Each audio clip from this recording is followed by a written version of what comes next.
মা, কি হয়েছে মা? তুমি যে কালা সিদ্ধ করতে পারবে না গো মা। কেন মা?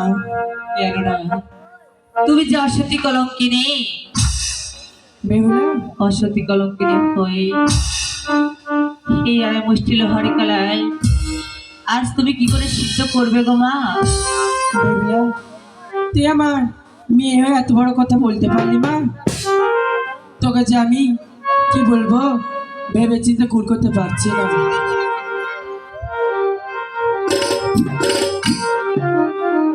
তোর বাসের ঘরে তোর স্বামীকে জানাও কারণ আগে দর্শন করে সর্বঘাটে মৃত্যু মা,